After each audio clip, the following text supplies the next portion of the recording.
નમસ્કાર નમસ્કાર નમસ્કાર નમસ્કાર વાલા વિદ્યાર્થી મિત્રો, કેમ છો મારા ધોરણ 6 ના નાના નાના સામાજિક વિજ્ઞાનના સોલ્જર્સ? વિદ્યાર્થી મિત્રો, આપણે ધોરણ 6 ની અંદર પાઠ નંબર 7 ભારતના સાંસ્કૃતિક મૂળની અંદર આજે આપણે જે છે ને એ વૈદિક સમાજ નામના ટોપિકનો અભ્યાસ કરવાનો છે. પરંતુ એની પહેલા હું તમને એક ખાસ વાત કહું કે જો તમે આ લિંક તમારા મિત્રો સુધી શેર કરો છો તો એ મિત્રોને તો લાભ મળશે જ, પરંતુ એ મિત્રોની સાથે સાથે તમારી મિત્રતા પણ એને પણ લાભ મળવાનો છે. કારણ કે તમે આવી સારી વસ્તુ જ્યારે એને આપશો તો એ પણ તમને કંઈક સામી રિટર્નમાં કંઈક ને કંઈક સારી વસ્તુ આપશે. સાચું કે નહીં મારું? બરાબર. તો આપણે એક કામ કરીએ, આપણે આપણો મિત્રતાનો ધર્મ નિભાવીએ અને આપણે આપણા મિત્રોને આ લિંક શેર કરી દઈએ. તો ઝડપથી વાલા વિદ્યાર્થી મિત્રો, મારા વાલા વિદ્યાર્થી મિત્રો, તમે આ લિંકને શેર કરી દો. તમારે જો લાઈક કરવાનું બાકી હોય તો લાઈક કરી દો. બરાબર છે. અને આપણે ચાલુ કરી દઈએ છીએ ધોરણ 6 ની અંદર પાઠ નંબર 7 ભારતના સાંસ્કૃતિક મૂળ, કે જેની અંદર આજે આપણે અભ્યાસ કરવાના છીએ વૈદિક સમાજ. શેનો અભ્યાસ કરવાના છીએ ભાઈ? તો કે સાહેબ વૈદિક સમાજનો અભ્યાસ કરવાના છીએ એવું તમે અમને કીધું. શું છે આ બધું વૈદિક સમાજ ને ક્યાં શું છે સાહેબ, કઈ ખબર પડતી નથી. જો ખાસ કરીને આપણે ગયા લેક્ચરમાં ભણ્યા હતા કે વેદો એટલે શું. વેદ શબ્દ જે છે વેદ શબ્દ ઉપરથી ઉતરો આવ્યો છે. 4 વેદો હતા. સૌથી પ્રાચીન વેદ કયો હતો ભાઈ? તો કે ઋગ્વેદ હતો. બરાબર ને? સૌથી પ્રાચીન વેદ ઋગ્વેદ હતો. તો આ વેદોના અભ્યાસ કર્યા બાદ એ સમયની અંદર જે સમાજ જે છે, આ સમાજ કેવી રીતે પોતાનું જીવન જીવતો હતો એનો જે ક્યાંક ને ક્યાંક વેદોની અંદર થોડો ઘણો ઉલ્લેખ આપણને જોવા મળે છે. તો એ સમાજની વાત આજે આપણે આ લેક્ચરની અંદર પણ કરવાના છીએ કે એ સમય દરમિયાન સમાજ જે છે એ પોતાનું જીવન કેવી રીતે જીવતો હતો. બરાબર. તો ચાલો આપણે ચાલુ કરી દઈએ છીએ કે વૈદિક પરંપરા ગુરુકુળની પરંપરા હતી. બરાબર. શું મહત્વ છે આપણે? બરાબર ને? તો વૈદિક સમાજ ભાઈ, બરાબર, હાલો આપણે જોઈએ વૈદિક સમાજમાં શું કહેવા માંગે છે. તો કે પ્રારંભિક વૈદિક સમાજ એટલે કે શરૂઆતના વૈદિક સમાજ એ વિવિધ પ્રકારના જન, કે જેને કુળ કહેવાય, જનને શું કહેવાય? કુળ, અથવા તો લોકોના ટોળા અથવા તો સમૂહોમાં રચાયેલો હતો. હવે આ જે વૈદિક સમાજ જે છે, આ વૈદિક સમાજ કેવી રીતે રચાયેલો હતો અથવા તો બનેલો હતો? તો આપણને અહીંયા કીધું છે કે જે શરૂઆતનો જે વૈદિક સમાજ છે ને એ જન કયો કુળ કયો એ બંને એક જ છે. તો એ વૈદિક સમાજ વિવિધ પ્રકારના એટલે કે જુદા જુદા કુળમાં વહેંચાયેલો હતો, રચાયેલો હતો. આ કુળ અથવા તો લોકોના મોટા સમૂહ હતા. બરાબર. ઋગ્વેદમાં આવા 30 થી વધારે જનોની અથવા તો જે આપણે જેને કુળ કહીએ છીએ એ 30 થી વધારે જનોની યાદી આપણને ઋગ્વેદમાંથી જોવા મળે છે. ઋગ્વેદમાંથી આપણને કેટલા કુળની માહિતી મળે? તો કે 30. કુળ એટલે તો કે જન. બરાબર. એની અંદર કયા કયા કુળનો સમાવેશ થાય? તો કે ભરત કુળ, પુરુકુળ, કુરુકુળ, યદુકુળ, તુર્વર્ષ કુળ. દરેક કુળ જે છે આ જન એ ઉપખંડના ઉત્તર અને પશ્ચિમ ભાગમાં વિશેષ વિસ્તારમાં જોડાયેલો હતો ભાઈ. કઈ દિશામાં? તો કે આ જે ભારત આપણો ઉપખંડ દેશ કહેવાય એમાં ઉત્તર અને પશ્ચિમ દિશા જે છે એ વિસ્તાર સાથે જોડાયેલા હતા. આ બધા એ સમયના કુળ છે. ભરત કુળ એને ભરત ખંડે, તો એ ક્યાંક ને ક્યાંક ભરત કુળ છે. અને કુરુક્ષેત્રના મેદાન જે કુરુ હતા, પાંડવો હતા, યદુ હતા, યદુવંશ. ખબર ને? તો એ વૈદિક સમાજ હતો ત્યારે આવા કુળોમાં વહેંચાયેલા હતા એ લોકો. ખ્યાલ આવે છે ને ભાઈ? ચાલો આગળ અભ્યાસ કરીએ. જો અહીંયા ભગવાન બુદ્ધ હતા એનો સમય આપણને આપે છે ઈસવીસન 500 સામાન્ય સંવત પૂર્વે, બિફોર કોમન એરા. અને એની પહેલાનો સમય 1000 વર્ષ એને એટલે કે સામાન્ય સંવત 1000. તો એવી રીતે એ સમય જે છે એ ઉપનિષદોનો અને વૈદિક વિચારધારાનો સમય સાથે સંબંધિત છે. બરાબર. આ વ્યક્તિઓ તેમના સમાજનું સંચાલન કેવી રીતે કર્યું હશે એના વિશેની આપણને કોઈ માહિતી મળતી નથી. કે અત્યારે કેમ આપણે સમાજનું સંચાલન થાય, વડાપ્રધાન હોય, મુખ્યમંત્રી હોય, રાષ્ટ્રપતિ હોય, તો એ વૈદિક સમાજ હતો. આ વૈદિક સમાજમાં કોણ મહત્વનું હતું તો એ વિશે વધુ જાણકારી નથી મળતી. ઓકે સાહેબ, કાંઈ વાંધો નહીં. બરાબર. જે છે એ માહિતી આપો. વેદો આપણને માત્ર રાજા હોય, શાસક હોય રાજાની માહિતી આપે કે રાજા હતા. રાજા હોય, શાસક હોય, જે સભા અને સમિતિ જેવા શબ્દો સાથે જોડે છે. વેદો આપણને સભા છે, સમિતિ છે અને રાજા છે આવા શબ્દો આપણને કહે છે. અને બંને સામૂહિક મેળાવડા અથવા તો સભાનો ઉલ્લેખ કરે છે. વૈદિક ગ્રંથોમાં પણ ઘણા વ્યવસાયોનો ઉલ્લેખ કર્યો છે કે વૈદિક ગ્રંથો જે છે એમાં જુદા જુદા એ સમયના જે વ્યવસાયો હતા, જે ધંધા રોજગાર હતા, એ વૈદિક સમાજના જે ગ્રંથો છે એની અંદર એ વ્યવસાયોનો ઉલ્લેખ કરવામાં આવેલો છે. જેની અંદર ખેડૂતો, વણકર, કુંભાર, શિલ્પકાર, સુથાર, વૈદ્ય, નૃત્યાંગના, વાળંદ, પુરોહિત વગેરે એ સમયના વ્યવસાયકારો હતા એનો ઉલ્લેખ વૈદિક ગ્રંથોમાં આપણને જોવા મળે છે. એને તો વણકર છે, પછી કુંભાર છે, માટલા બનાવે કુંભાર વણકર, શિલ્પકાર છે, સુતાર છે, વેદ છે, દવા કરે, નૃત્યાંગના, વાળંદ, પુરોહિત વગેરે એ સમયના વ્યવસાયો જે છે એ વૈદિક ગ્રંથોમાં દર્શાવ્યા છે. ખબર પડે છે? ચાલો તો આગળ અભ્યાસ કરીએ ભાઈ. ચાલો શોધીએ. શું શોધવાનું છે? તો કે શું તમે એવી કોઈ સમાજ વ્યવસ્થાને જાણો છો કે જ્યાં લોકો તેમના નેતાની પસંદગી સ્વયં એટલે કે પોતે કરે? સ્વયં એટલે શું થાય? તો કે પોતે કરે. તમને શું લાગે છે આવી પરિસ્થિતિ તેમને શું ફાયદો થઈ શકે છે? તો કે આ જાણીએ છીએ લોકશાહીમાં લોકો પોતાના નેતાની પસંદગી પોતે સ્વયં કરે છે. એમાં ઘણો બધો ફાયદો થાય છે. નેતા જે સારા સારા કાર્યો કરે છે અને ના કાર્યો કરે તો લોકો એને બીજી વાર પસંદ નથી કરતા. જો તેઓ પોતાના દ્વારા પસંદ ન કરેલા નેતાઓને આધીન રહે તો શું થાય? કોઈ એવો રાજા કે નેતા એવો આવી ગયો તેમાં ચૂંટણી વગરનું ફરજિયાત એની જ રહેશે તો લોકો હેરાન થશે. ઓલાને મન ફાવે એમ પોતાની મનમાની કરશે. એ અંગે શાસન અને લોકતંત્ર વિષયમાં અગાઉ જે પણ તમે કંઈ શીખ્યા હોય એના વિશે વિચારો અને 100-200 શબ્દોની અંદર લખો. એવી એક તમને પ્રવૃત્તિ આપી છે. બરાબર? તો વિદ્યાર્થી મિત્રો આપણે જે અહીંયા અભ્યાસ કરી રહ્યા છીએ, જો તમારે એની પીપીટી જોતી હોય તો તમારે આપણી એપ્લિકેશન વિદ્યાકુલ ડાઉનલોડ કરવાની રહેશે. અને આ એપ્લિકેશનમાંથી તમને સ્વાધ્યાયનું સોલ્યુશન, એમસીક્યુ ટેસ્ટ, પાઠ્યપુસ્તકની પીડીએફ બિલકુલ ફ્રીમાં મળવાની છે. ત્યારબાદ વેદ, કે વેદ કોને કહેવાય? બરાબર? તો કે જે વ્યક્તિ રોગોને દૂર કરે, વૈદ આમ તો બરાબર ને, કે વૈદ્ય એને વૈદ્ય શું છે? વૈદ્ય. વૈદ્ય કોને કહેવાય? વેદ નહીં, વેદ નહીં ભાઈ, વૈદ્ય.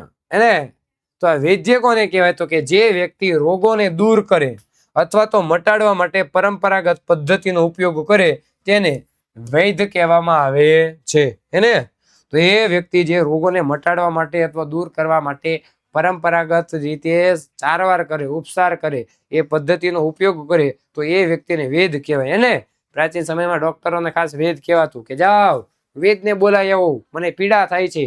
બરાબર? અત્યારે આપણે ડાક્ટર અથવા ડોક્ટર કહીએ છીએ. તો એ વેદ જે છે એની વ્યાખ્યા તમને ક્યાંક તમારી પરીક્ષાની અંદર તમને પૂછાઈ શકે તો ખાસ યાદ રાખવાની છે તમારે કે વેદ કોને કહેવાય. આવી બધી દવા લાવે વેદ બાપા અને જૂની જૂની દવાઓ જે છે એ પીવડાવે. તમે દવા પીવો છો? બીમાર પડો ત્યારે પીતા હશો ને? બીમાર જ નહીં પડવાનું. બહારનું ખાવ એટલે બીમાર પડો. બહારનું હું કામ ખાવ છું? ઓછું કરી નાખો. પડીકા નહીં ખાવાના ભાઈ. એને તમને એમ થતું છે એટલે આ સાહેબે પડીકાનું કહેવા મીડિયા આવે તો.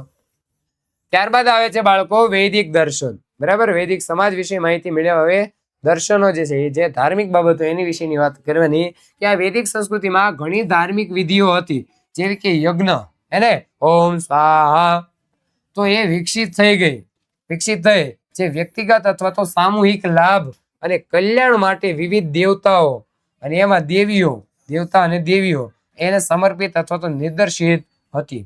યજ્ઞ કરવામાં આવે અને દેવતા અને દેવીઓને સમર્પિત કરવામાં આવે લોકોના કલ્યાણ માટે.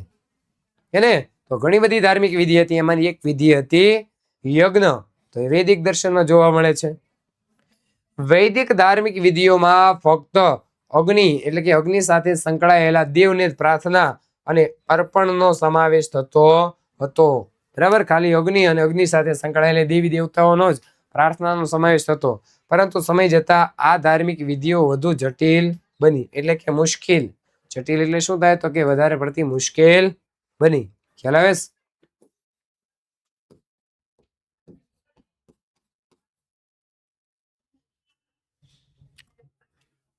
ઉપનિષદો વૈદિક ખ્યાલો પર આધારિત છે. આ ઉપનિષદો એના ઉપર આધારિત છે ભાઈ? તો કે વૈદિક ખ્યાલો ઉપર આધારિત છે.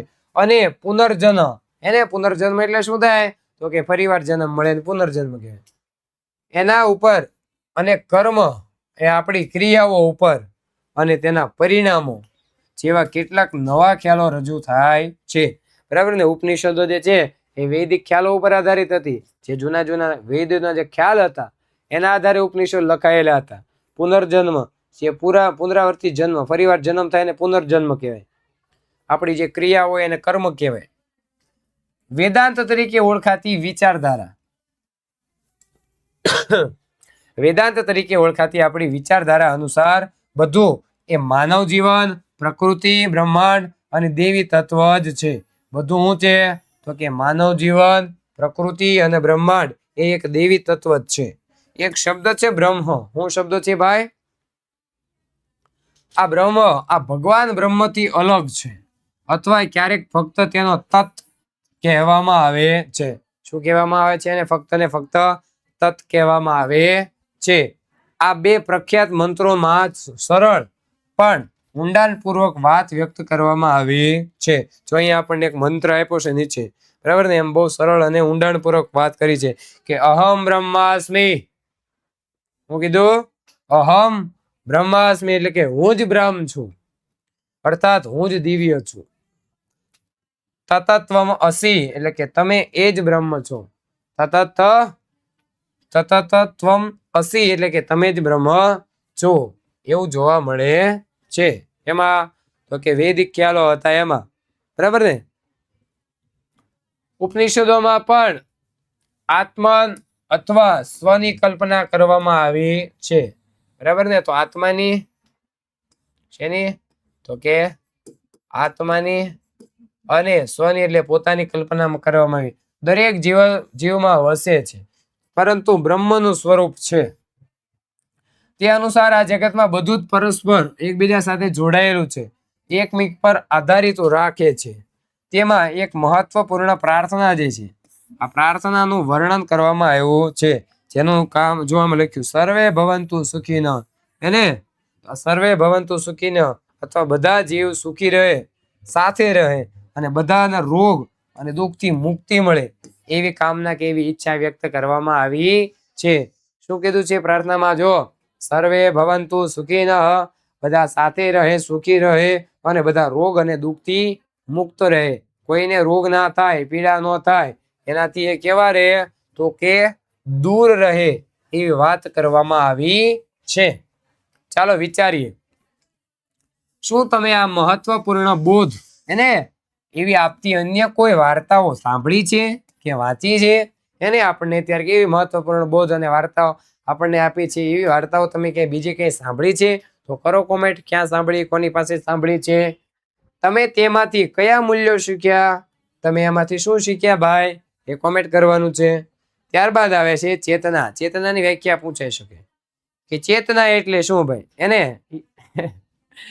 તો ચેતના બેનની વાત નથી થતી ભાઈ, બરાબર? આ ચેતના એટલે કોઈ જાગૃત હોવાની ગુણવત્તા, એટલે કે જાગવાની વાત નથી થતી. જાગૃત એટલે જે છે એ પોતાના તન, મન અને માનસિક રીતે બુદ્ધિથી જે છે જ્ઞાન રૂપી જાગવું.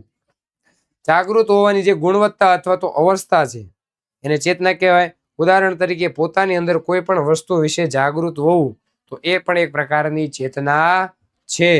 બરાબર? તો એ ચેતના છે ભાઈ. પ્રથમ શતાબ્દી સામાન્ય સમય પૂર્વે, બિફોર કોમન એરાના આરંભમાં એટલે કે શરૂઆતમાં, બરાબર ને? આરંભમાં એટલે શું થાય? તો કે શરૂઆતમાં વેદોથી કેટલીક અન્ય દર્શનોનો વિકાસ થયો છે ભાઈ. એને શરૂઆતની અંદર વેદો તો ખરા જ, વેદો સિવાય અન્ય બીજા દર્શનો જે છે એનો વિકાસ થયો છે.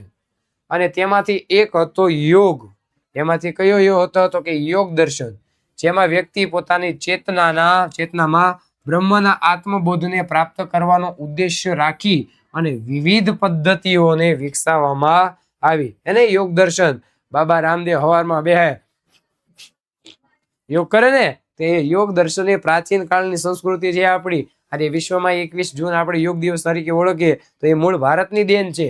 વિશ્વને ભારતે યોગ કરતા શીખવાડ્યું છે. તો એ એક આપણી દાર્શનિક સંસ્કૃતિ છે ભાઈ. ખ્યાલ આવે છે ને તમને?